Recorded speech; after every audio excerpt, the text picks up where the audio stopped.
Welcome to the Well After Hours. I'm your host, Beverly Allen, and I'm so glad you could join us today because this is a very specific month, and many of you may not know it, as I really learned recently that July is National Minority Mental Health Awareness Month. And we want to talk about that, especially now. It's more important now than ever before. And having said that, I want to say welcome to my guest, my returning guest, to the Well After Hours, Dr. CLARENCIA Newsome-Shade. Thank you, Dr. Shade, for taking the time again to be with us every time I call on you. Thank you. Well, thank you. I count it an honor. I'm glad that you reach out to me. You're always so good. As I say, you're always so informative, and it's always something exciting. And I'm going to get going, but I want to read your bio for any new viewers who may not be familiar with you. I have your short form you gave me, and it's Dr. CLARENCIA Shade, Dr. CLARENCIA Newsome-Shade, LCSW, and with a Master's of Education and a Doctorate of Theology, is an ordained minister and has worked extensively in education and healthcare. She is a psychotherapist in private practice and an organizational consultant offering employee assistance for businesses and Christian counseling. Dr. Shade formerly worked as the Director of Student Support Services as the head of a multi-million-dollar substance abuse prevention program for the public schools in Newark, New Jersey, where she managed a staff of 300. She holds a dual MSW degree with a concentration in clinical and administrative social work. She is the proud mother of 2 adult children and 4 grandchildren. Well, welcome back to the Well, and thank you for being with us on this month of Minority Mental Health Awareness Month. And we just have seen through all the crisis with the George Floyd, murdering, and all the trauma that now has been publicly spoken of so broadly, this to kind of cite all the years, the historical years that we have held trauma for so long and no help, no real help or programs for us. Or recognition even. Yes. So, I mean, I'm certainly gonna, let you pick that up. I think the actual program or the attention to the awareness of it, I think, started in 2008, somewhere around that time, through the CDC. And what were we doing all this time before then?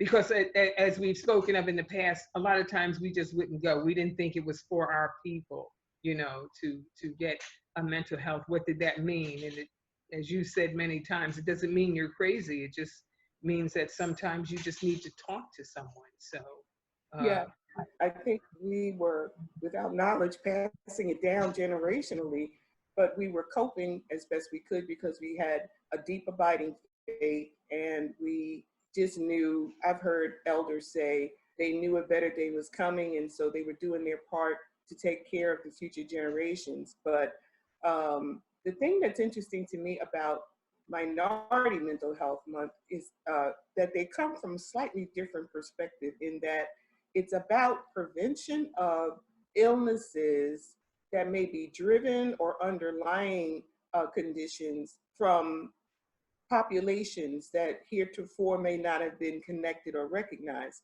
So say, for instance, you have your Native Americans, you have your Pacific Islanders, your Asians, of course you have African Americans. And what the CDC started to do was organize those clusters in terms of health disparities. And those disparities basically were showing that, this population has a high alcoholism rate. And then they were able to track back, they overwhelmingly represent in depression, but the depression has never been treated. And so it's almost like when we were celebrating Mental Health Month last month, we were talking about the signs and the symptoms of these mental health conditions, how subtle they could be, and how they might progress without treatment, etc. And so it's almost like the CDC is coming from the opposite, but meeting in the middle, and so we know that African Americans have a high percentage of hypertension. Some of that may be biological, but by and large, it's the stress and the inability to access adequate health care at an early enough phase to prevent it or to prevent it from getting worse. So what were they doing? They were holding out their stress and their anxiety, but unknowingly changing their body chemistry and passing down the trauma of some of the things that they lived through. And so, you know, you hear with Black women all the time, you know, we're tough, we're strong, and, you know, we are, you know, we don't break and we don't bend. And it's like, at a certain point we do, but we don't recognize it. So we just keep right on going at the same pace and end up with health conditions. Wow. So the recognition of that, the self-recognition of that, usually, as you said, doesn't come until you're just totally out of it or wiped out, you know. Or the damage has been done, yeah. We come into therapy as well as physical treatment for illnesses quite late in the game. By the time we recognize we can't just get over it and that we can't just go forward, we are really toward the third tier or the chronic end of things.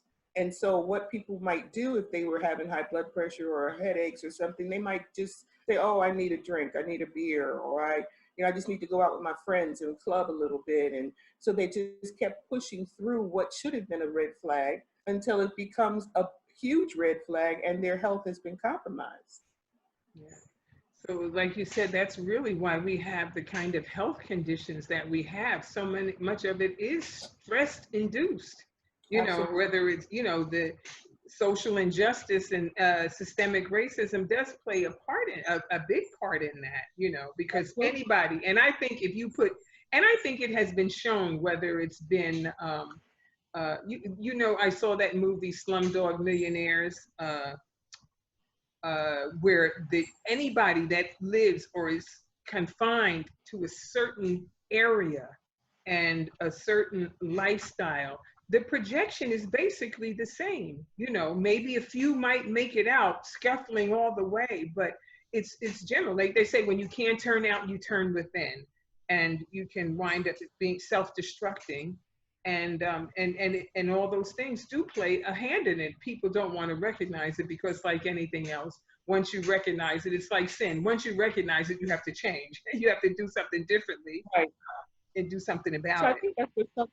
I think that's what's so dynamic right now about what's going on in our communities with these marches, et cetera, that non-minority people, maybe for the second time, I'll say, because they did it in the civil rights movement in the 60s, but they are coming together to affirm and recognize that there is institutional racism, and that directly impacts the health, mental and physical health of minority peoples.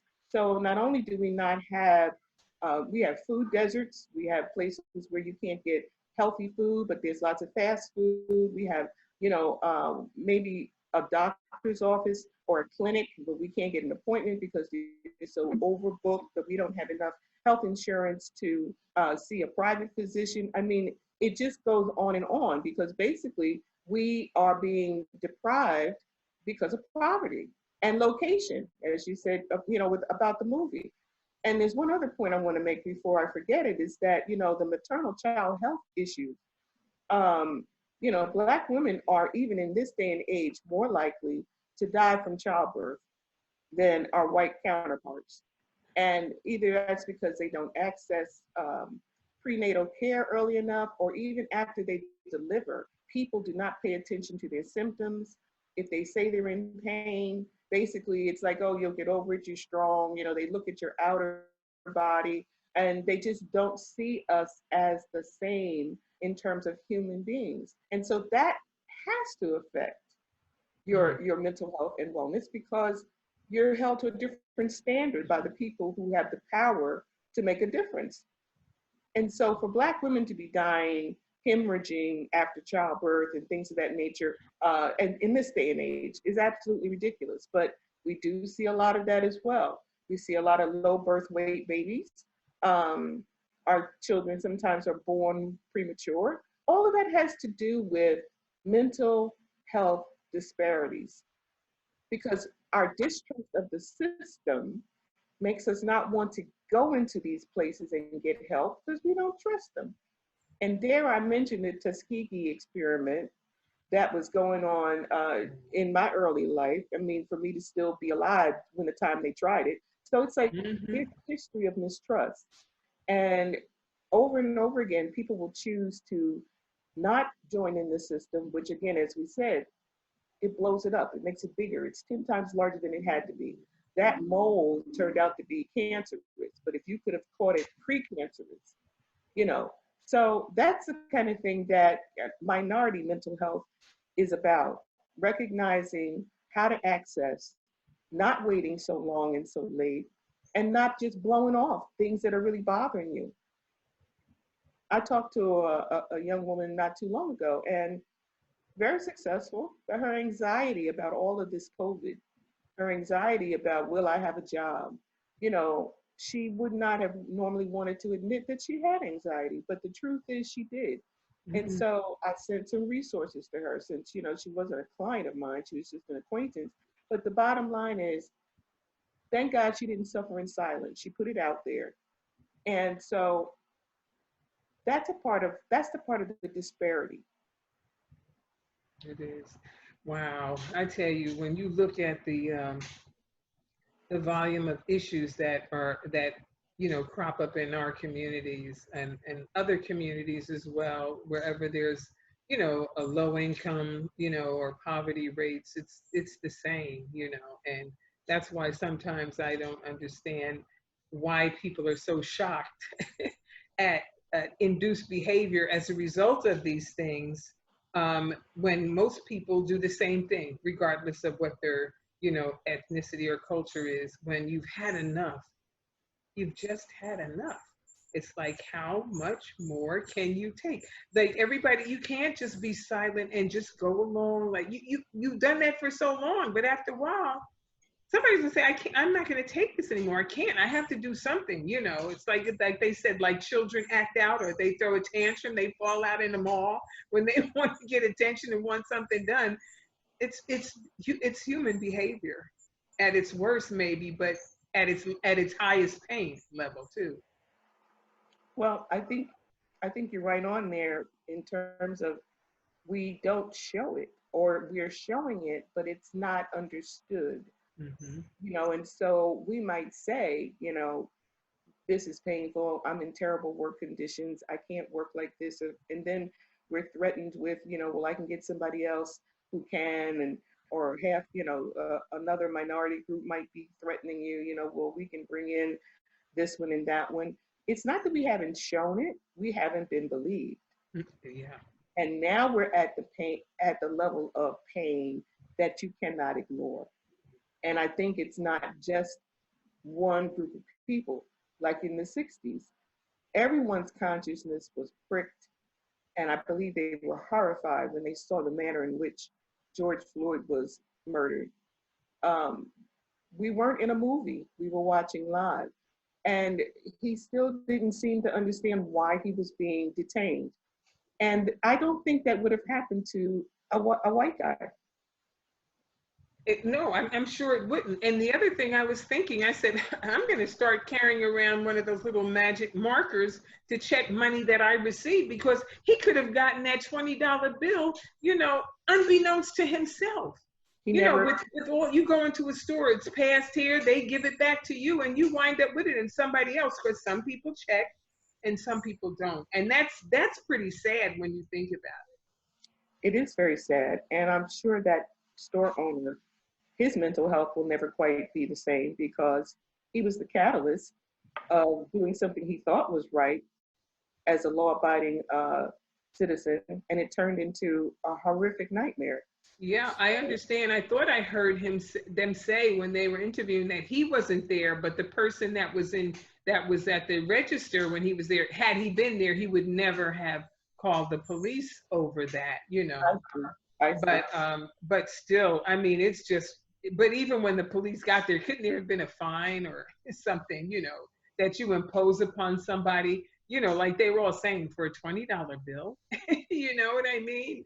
Well, really, But when you get down to it, it was for some cigarettes. That's apparently what he was trying to buy. And then for the first coroner to say, oh, it was his underlying health conditions. Well, there you go. You're saying he had, um, what was it, carotid artery disease, or, it's like, yeah, from his lifestyle, he probably did But that's not what killed him that day. It that was day. 8 minutes and 46 seconds. Exactly. And even then, let's go as far as to say maybe he knew it was counterfeit, but he was so desperate to get those cigarettes because that was a part of his addiction and a part of how he coped. If he could just get a smoke. Yeah. So either way you flip it, it does underscore health disparities because it shows you what people have to go through in order to stay medicated to cope in this world. And we all self-medicate in some way. One of the health disparities that doesn't get talked about very often is obesity. People who chronically eat as their way of soothing themselves and passing the time around. Comfort food, pleasure. It's a mental condition. It is. Yeah. And so, food is their friend. Food is the most reliable thing they can get their hands on. And while they're munching and chewing and swallowing, they're not thinking about any care in the world because the what's going on inside their taste buds pushes them above temporarily what they're going through. And so the health disparities issue with mental health minority awareness is connecting the dots. And it connects the dots for populations of people who are often just considered irresponsible or, oh, they don't care about their life. That's why they do this and that. I beg to disagree.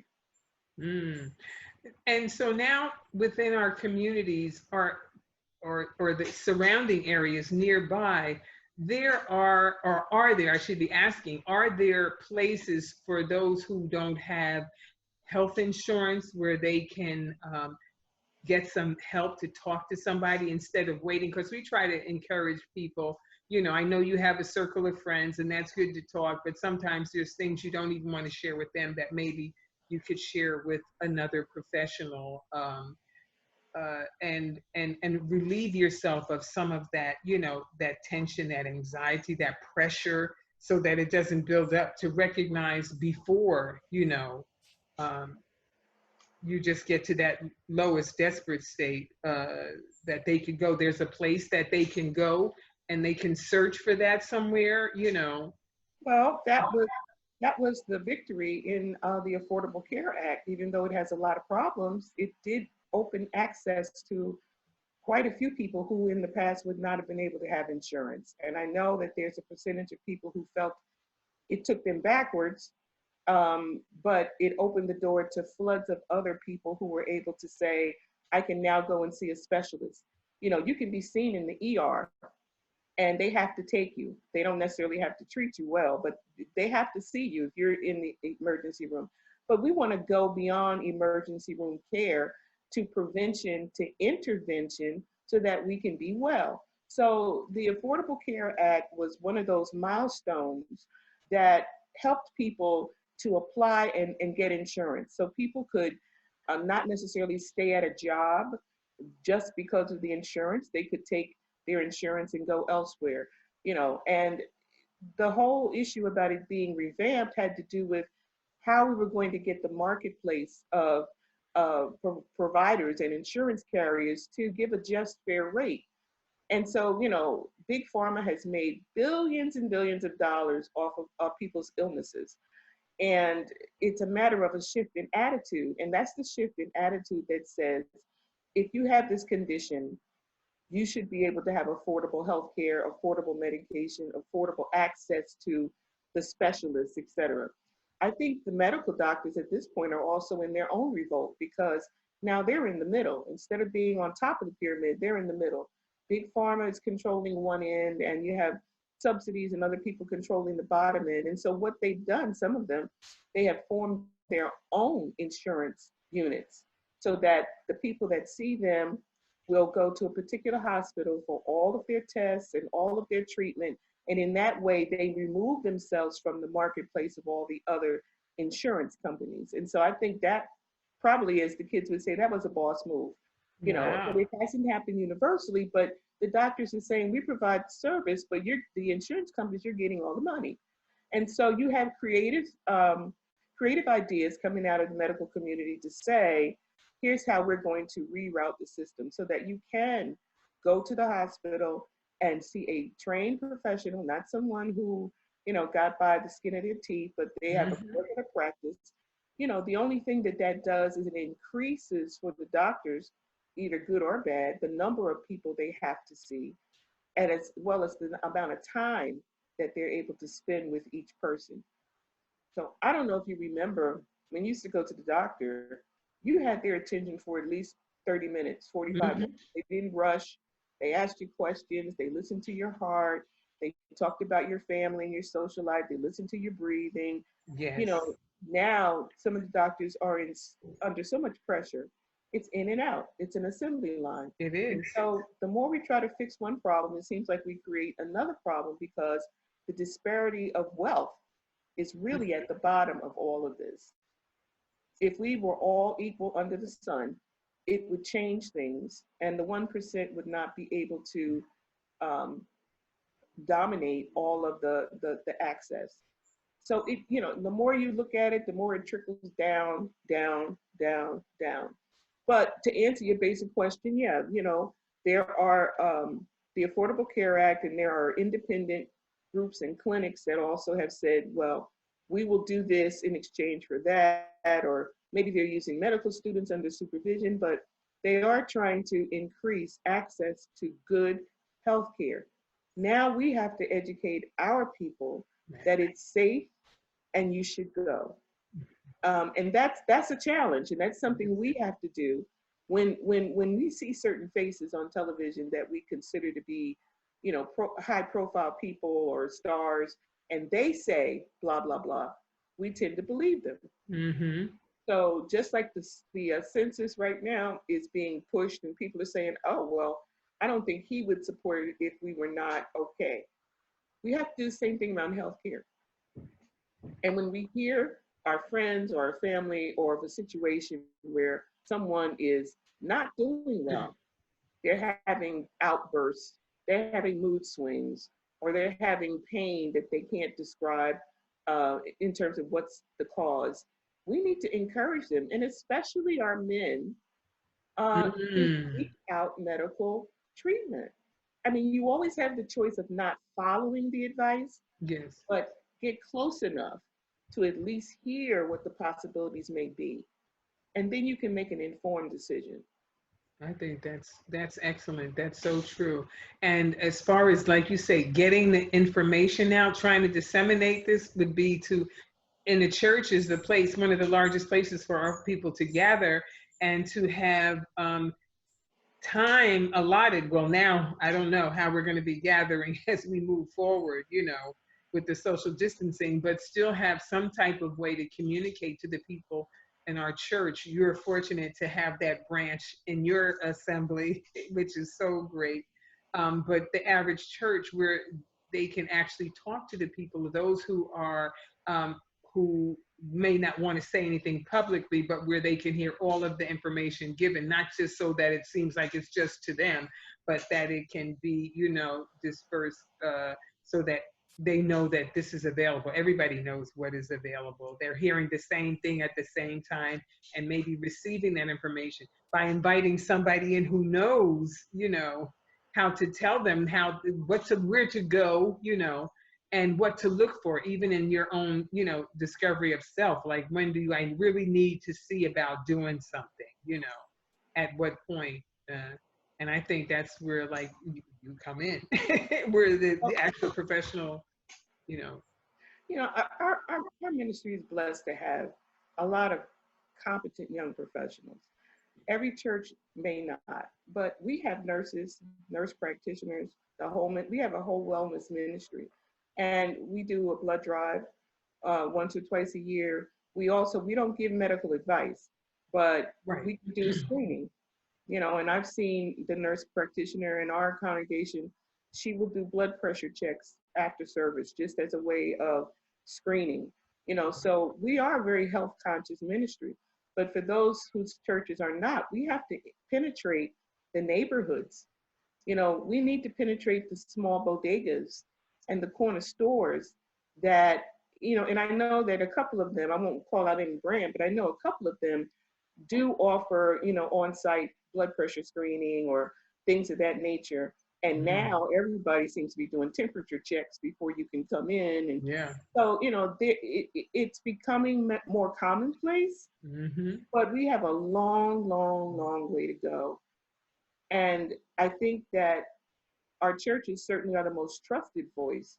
But if our pastors or members don't have access to that, we can refer to some of the larger, you know, entities, you know, like the National Suicide Hotline, or you know, we can encourage our people to at least call or access the services if we don't have them on site.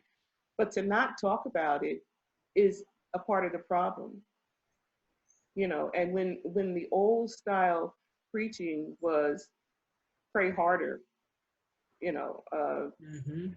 you know, those kinds of things, that's as far as I'll go. But just, you know, that was the solution. Yes, prayer opens up your level of awareness and understanding so that God can talk to you and say, this and such is wrong, go check it out. Mhm.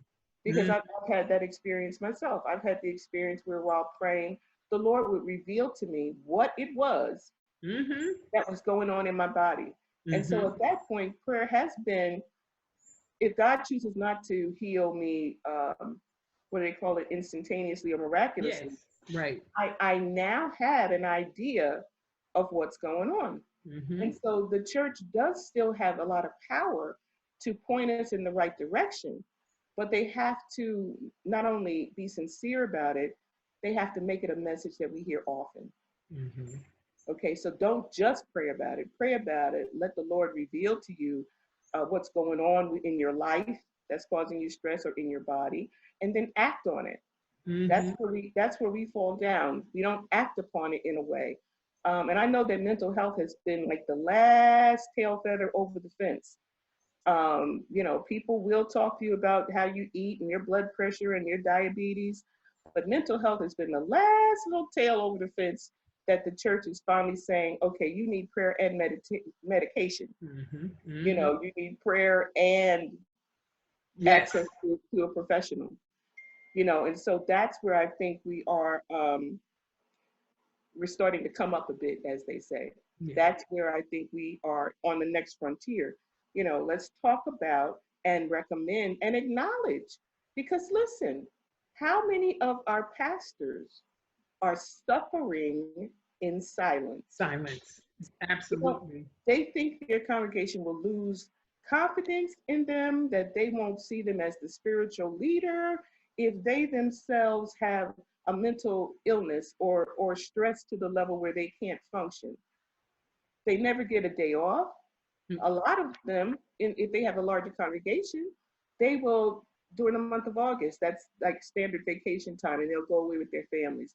But in the middle of that, if someone is in distress or dies or what have you, they have to come back. You know, because there may not be a full staff of other associate pastors who can assist. So again, size matters. The number of people on your staff, if you have one, matters. But as a leader, pastors have to also be transparent enough to say, this deeply troubled me and I had trouble sleeping, or I Mhm. couldn't wrap my mind. I had to talk to God about such and such and such because I wasn't okay. Yes. And the more we see these pastoral suicides, That's what I was just getting ready to say. Yes. some of them with serious underlying mental health issues. I mean, bipolar, serious depression, uh, under the stress level that they're under, Yeah. is a bad combination. And so I think that that's the other thing, besides pointing our congregations in the right direction for resources, we also have to have our leaders to become more transparent. Don't bleed all over the people, but at the same time, if it's known, own it so that we can see that it's okay, that God Yes. will still love me, God will still use me, He will still trust me. It's not going to shut down my gift or what I plan to do with my life. I just need a different kind of health attention. So I think that, the church has been in the past the most trusted organization. I think it's changing. Hmm. I think that for our younger millennials who have left the church in very large numbers, it's their social organizations that they've turned to. Hmm. And, I often wonder if these kids were raised in the church, how they're coping out there with just, their passion fueling them and no real God direction. But Yeah. that's for another time, another conversation. So Yeah. you have millennials who are basically in their social settings, social justice or sororities or Yes. groups that Fraternity. they have Yes. joined. They're getting their information from there. They're Hmm. not they're not even at some point turning to the church for basic spiritual direction. That's troubling. It is. But as the shift goes, the church must shift to answer the need. And so if there's something that the church is doing wrong that turns them off because of those old messages, we need to change. Hmm. So Become more earthly bound, like, so that even though we understand the spiritual, but we have to understand that the Lord has put us in physical bodies that right. deal with this realm, this human realm. And there is a science to that, and we can't ignore it. They do work together, because the more stressed you are, it takes a toll on your physicality. So if you don't deal with that, like you said, the mental, the mind, so it's, I think, really the scripture mandates it, but we're just now becoming a little more open to understanding, I how that think how it works. I think God's revealing it to us because Hmm. we're in the time in the season where we've got to get a new revelation, and so we need prayer and spiritual guidance and boots on the ground. Okay, we need the voting booth, we need the pulpit, and we need neighborhoods to be strengthened. We need mentoring for young men without fathers. We need food co-ops so that people can eat healthy food. We need both and. Hmm. I think that that's where some of the mega churches have got it right because they have more resources, like being able to give away thousands of dollars of groceries during this time Yes. when people are out of work, etc. We can do the whole mandate if we have the resources, but if we don't have all of the mandates available, let's work the one we have until we Yeah. just wear it out. It's true. You take what you have and you run with that. And while, even if you can't, maybe like you say, even at Thanksgiving, even smaller churches, I know even we have done that. You maybe can only maybe feed only 10 families, but that is something. You fed 10 families. Right. And that's well good. And if every church would feed 10 families, look at how many people in the community that we could really, help out. So you don't just say, well, we're only this size and we can't do anything. You can do something. Just do what you can do. And like you I, said, I if we don't have, yeah, if we don't have those resources within our church, we can certainly find out information so that we can direct people. So that is so true. So, and this is about making people aware of the whole issue of minority mental health, what we haven't dealt with but are now dealing with openly now, in a form that leaves no shame. You don't have to be ashamed, because this is just life. And how we can cope with it, how the Lord does help us, to be able to help. We have people in the medical profession that can help us. And we take advantage of that, and we can do well. So I'm so glad that you're here to came to help make us so aware of that, because we can't say it enough. I just think we can't say it enough, because it's this pandemic has just really kind of blew the lid off of what's been festering for a long time, and people are seeing it now. You know what I mean? Because it can't be hidden anymore, and the Lord's not going to allow it to be hidden. So it had to be kind of like this big explosion in order to be able to get the help and the treatment and awareness to it, that it all really needed. So I think COVID-19 blew the lid off a lot of things for a lot of people because in the beginning they didn't even know that minorities were overrepresented in the cases. They didn't even understand why we were dying, and then to link it back to symptoms, and then be able to link it back to the corona. I think that blew the lid off for people, Mm-hmm. because it's like, okay, well, it's not that other races don't have high blood pressure or emphysema or things of that nature. They do, but it's overrepresented in the minority community because of all the things we've already talked about today. So it's almost like a catch-22. You continue to revolve around the revolving door, because one thing leads to the next, which leads to the next. And with this virus in particular, they haven't even finished studying it yet. It apparently it mutates. They don't know if we're going to have a second wave. They don't know if one vaccine will do it for everybody, or if there's going to. They don't know. And so, as a people, we need to say, okay, I need to boost my immune system. Okay, less mac and cheese and more beans. Or Exactly. less red meat and some kale, the way my mama used to make it, or whatever. Mm-hmm. With that awareness that we can boost our immune system, which also will boost our mental health. Yes. We need Yes. to think seriously about, okay, I'm at high risk. I didn't know it, but I am. I'm at high risk, so now I need to change my behavior. And, I think that some of the folks can do that easily because they were raised with grandmothers who were doing those kind of things, like a sweet potato being a good meal, by itself. We Mm-hmm. have a whole generation of others that have no clue. They That's don't, true. yeah, they don't know how to eat. They don't know what to eat. If it's not fried and if it's not available on the corner, they're lost. Think about when I was young, and how we used to eat. We used to eat a lot of beans, even dried milk. I mean, what you would call sometimes peasant food, but that was healthier. People didn't realize how healthy that was. And we laugh often about the Father John's and the mineral oil and what those things we used to take, and hot mustard plasters that, my parents would put on us when we had a cold to draw all those things out of us. And Now, I think, I've never heard of that one. yeah, it was a hot mustard plaster they used to make, and then it'd be this big bandage, like gauze thing, that they put over your back, and it would draw like the cold out and things. I was like, oh my, and put it on your chest. All those remedies that they used to do. I'm really dating myself now, but but I'm just saying, it's like those are the things that they did when I was a kid. My mother used to do for us, and my grandmother. And I thought about how healthy we were. They didn't have all these things like that are now. That's true. Well, I've been slathered with Vicks many a day, wrapped up in a towel, etc. Those things have helped. Yes. But as you say, either the younger folks don't know anything about it because their parents, here again, disparities. Their parents Yeah. were absent because of the crack epidemic or because of the heroin, addictions, or, it's like it just keeps coming. It keeps coming, but from things where there are deficits. And that's a disparity. So you didn't have your parents.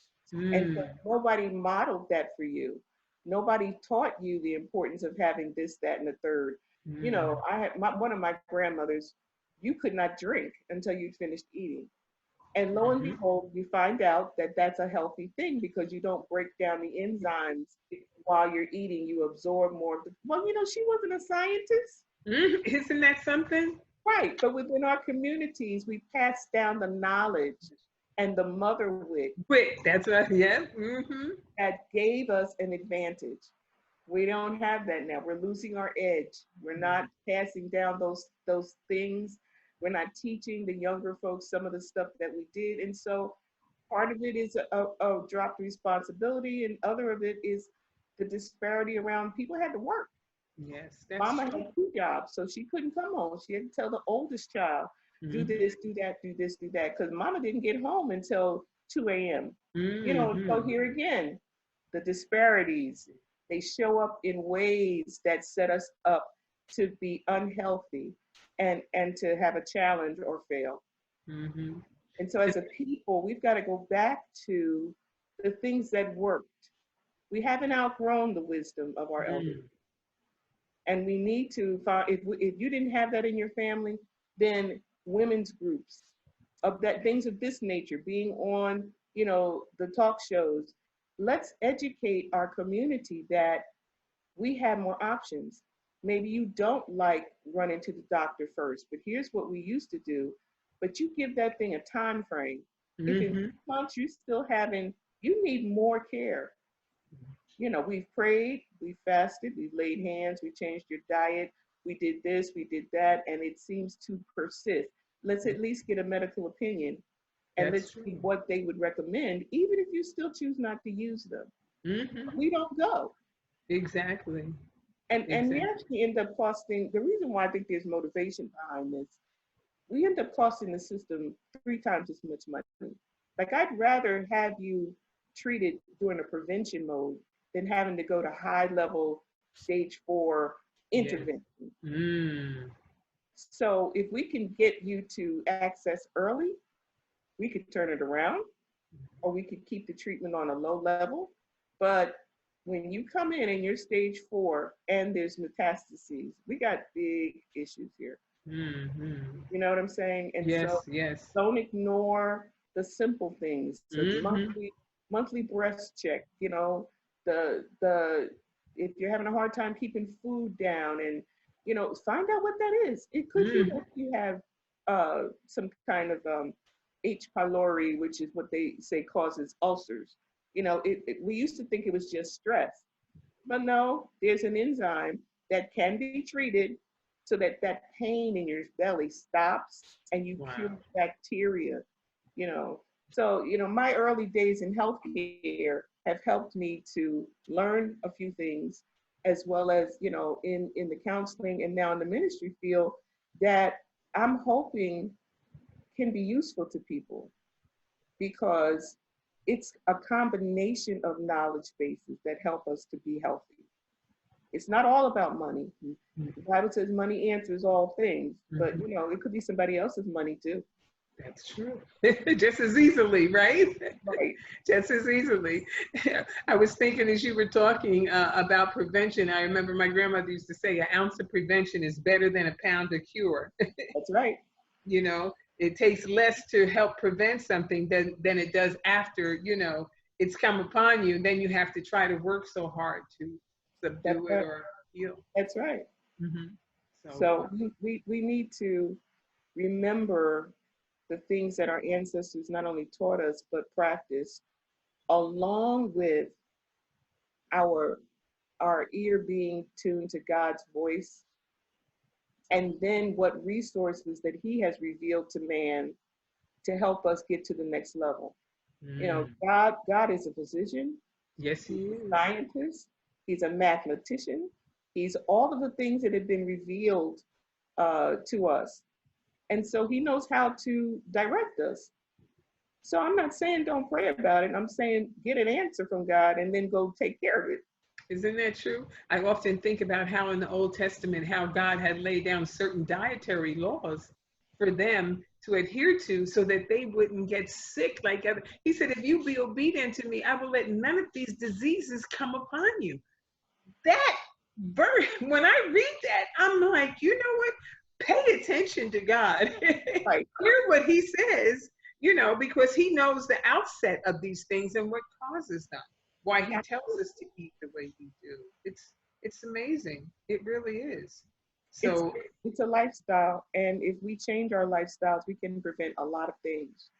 But then the things that are outside of our control, we do have other possibilities to not just, go left or right, yes or no, doctor, no doctor, all natural, no medicine. Let God do the prescription. mm-hmm, mm-hmm. Use all the resources. And that's so key. What you say is so key. That is just, you've said so much wisdom today, and so much so many helpful directives given to us in this National Minority Mental Health Awareness. And I hope that as we start off this month, and this is such a great start to remember this month, that people as we go forward will really hear and take it seriously, and that's the whole thing. Like you say, taking things seriously, because you still see people walking around in crowds, even now, with no masks, with nothing. And you know, I'm like wondering, did they get the second memo that says we can, as a people, get it? I mean, I know it was first put out there saying, oh, it seems like African Americans are not affected by it. That's not true. We know we are now at an alarming rate, and some things that make us more predisposed, as we said. But I mean, now take it seriously, you know. Well, Don't go out there and do what you see everybody else doing. unfortunately, the leadership of our organizations don't all agree. So the mask is to protect me, or it's to protect you. It's like I'm wearing one regardless. Okay, I have a few, and Exactly. That's what I say. I'm wearing mine. All right. My ounce of prevention is always at all times when That's I go right. outside That's right. this door. You know, then there's no question whether I should or shouldn't, you know. Right. Until you all get it together, I'm wearing one. Right? That's But what I'm saying. for those who don't, maybe they've heard a different kind of message that if you don't have it, you don't need it. But I mean, we But you still don't know who you're going to be around that might have it. exactly, you know, and so we don't know enough to just go out there without any protection. And we certainly see that these wonderful protest crowds cannot social distance. So it's like I applaud them, and I'm so happy that they are out there standing with us, and for instead of us in some instances. But Yes. I don't want you to get sick and die. Yeah. And I noticed a lot of them did have on masks. The majority of the people, thank God, were wearing masks, you know. And the majority of the people, and some of them, I guess, the people that they know, people go out with people that they know, who they think they're familiar with and who they're around, but you can never be too careful. I err on the side of being overly cautious. Well, as I said, when they nail this thing, then we can make sound decisions. But until then, we're not sure what we're dealing with. Exactly. I've never been through a pandemic, so I mean, I had no way to make sound decisions, but to do what I think is the most safe: the hand washing. You know, when New York, New Jersey was the epicenter, coming in, taking your shoes off, not tracking through the house, washing the clothes that you were outside in. We didn't know how this thing was moving. I know, yeah. So, you know, it's a very unsettling time.